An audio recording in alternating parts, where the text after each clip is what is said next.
Hi there.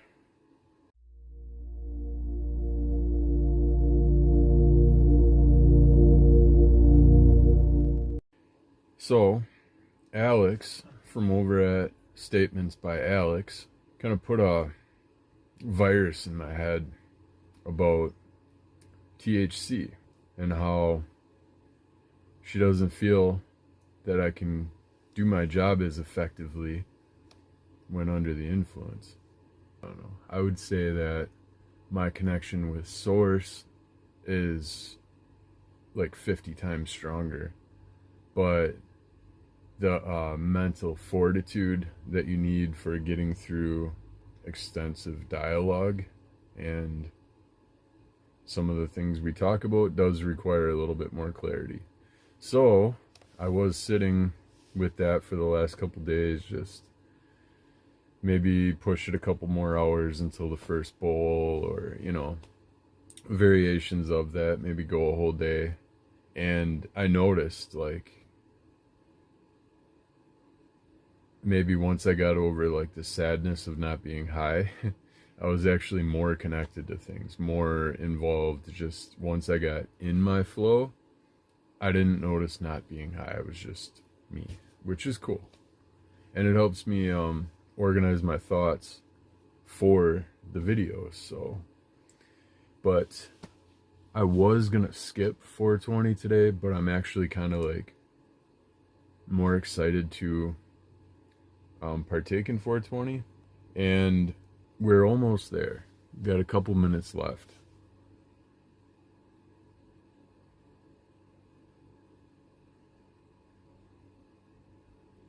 I was gonna pull out and start recording and just pack one and do one on here and then do my thing.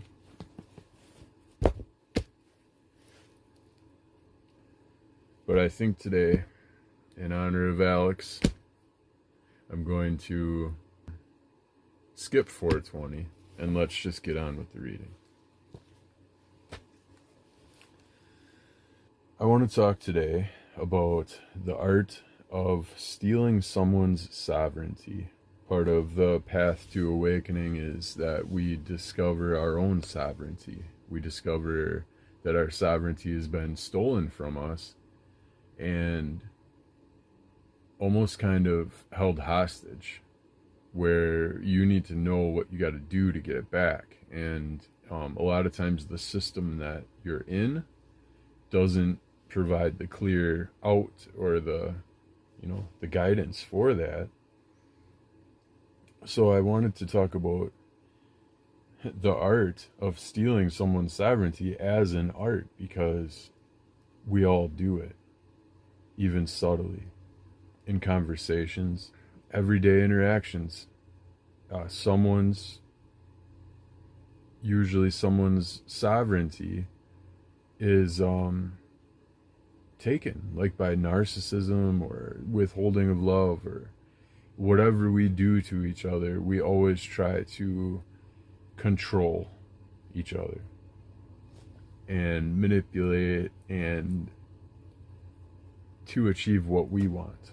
And if we can do it subtly without them realizing it, and we get what we want in the end, it's more beneficial for us to keep that concealed and to learn that this is a reliable source of energy, so we keep going back to it. And it's deceptive, because we're portraying something, or we're getting control and energy from people under false pretenses. I think that's one of the more official definitions of it. In doing that, someone else's sovereignty takes a hit. They go from being in their natural, biological, normal, healthy rhythm of whatever their biology calls for, and taking that step back, their body says, wait a minute, you're not acting true to yourself. We don't know what to do now, because we never rehearsed this, what's going on. So now you would have a tendency to go internal then. So now externally, you're that male healthy energy if you're a male. Internally is actually female, feminine energy, which is there, living under the surface, but contributing, but never taking our full psyche. And so if we allow ourselves to slip out of the male, we can, if we understand kind of what's going on, we can jump right back up in there. But if we slip out of our healthy male energy and then we embrace the things of this world that contribute to us staying in that energy, we're just going to stay out of our male energy and locked in that female energy. Alex, a different Alex from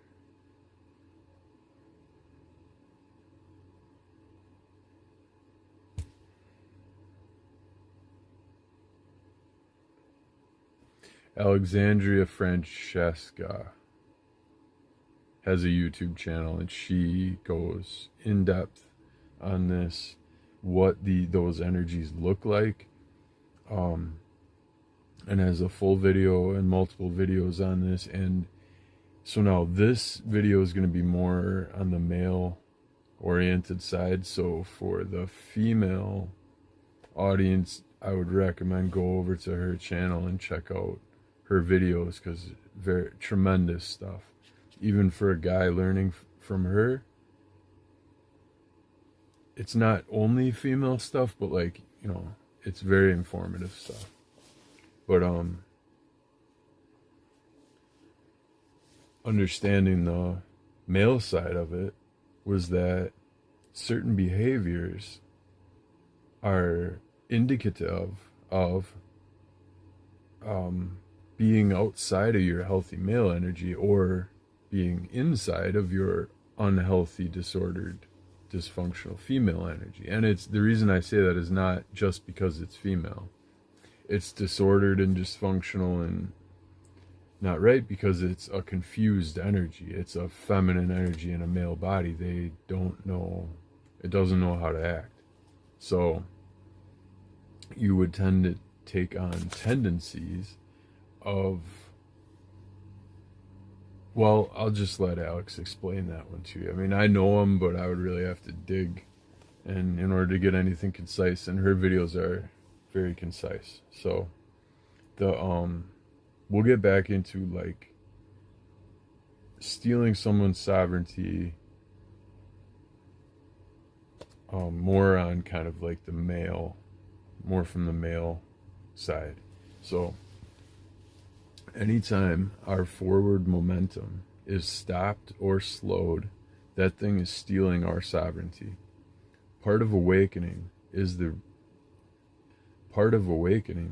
realization that we control how we feel about our reality. How does someone witness their own power? How does someone witness their own power? You have to see it in action. You got to see your power being effective out there in the world and get the confidence from it, and learn the confidence, learn the feeling of, this is how it feels when I'm successful. This is my power. This is my confidence. Learning it through practice. But let's say you're developing your power and it might not even be all that effective in the world. What are some things we can do to witness our own power in action? Give us that confidence.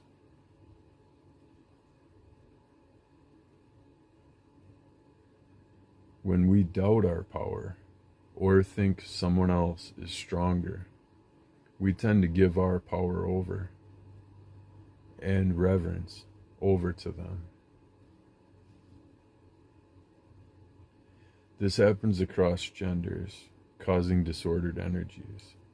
A biological male who is in his healthy male energy of creation, production, and security will stay in that energy if he is replenishing his energy through the embodiment of these characteristics. if his energy is challenged and he drops frame to the challenger, he is allowing himself to slip out of healthy male and into unconscious internal feminine energy. If biology and energy aren't aligned within the gender, disorder arises. So, that kind of sums up what we were talking about with that and how it leads to disorder within. The energies are conflicting now. They're not in synchrony, so they're just doing what they do. They're not helping each other, they're opposing each other. So how do we staying in your male energy? How do we do that? Don't do the easy thing. We live in a world of, well, everyone says the world is hard, but we live in a world of such ease and comfort and easy choices, easy options, easy roads to take. And we oftentimes, because we are so pushed to the max in every other aspect, we literally don't have the energy to not take the easy way. But that throws us off of our male energy, because men need things to be hard. We need to be driving ourselves towards something. We don't care how much work it takes. We'll do it. We just got to know that it's worth it. Some of the easy things like fear. You submit to fear, or you allow yourself to be fearful. Being fearful is a lot easier than doing something about what's causing the fear. You know, submitting to the fear is just cowering into a ball and saying, I'm scared. That's the easiest thing you could do. So don't jump into a fear state. Take care of that fear. Address it immediately. You should have no fears in your life. Address it. Get it out of there. Submitting is a subordinate function. It's a underlying. No man is going to subordinate himself to fear. You don't submit. It's also an act of receiving. You're receiving an energy in. You're not an energy of doing, an energy of action, getting out there, and like you are receiving fear instead of giving action. So those will throw you off that male energy. Always do the hard thing. I think that goes hand in hand with the first one. Don't do the easy thing. Don't be lazy. Again, that's the easy thing. Don't be lazy, cutting corners. That's taking. It's saying, hey, I see a surplus. Like normally we'd be working, right? Producing, earning money for our families. When we're done with our work, we come home to the surplus. Now, there's things that obviously need to be done at home, but if you're just sitting there in your surplus of time, doing nothing with that time, cultivating your family, building things around the house, whatever it is, you're taking from your surplus. And if you're taking, you're receiving. So also, too much laziness, too much sitting around, too much, I could go and mow the lawn, but I'd rather sit here and watch this sitcom. That takes you out of the male frame, out of the male energy. If you just get up, bite the bullet, suck it up, put your shoes on and go mow the lawn, that's more of a male action than just sitting on the couch. It's probably why wives cannot stand to see us ever sitting around.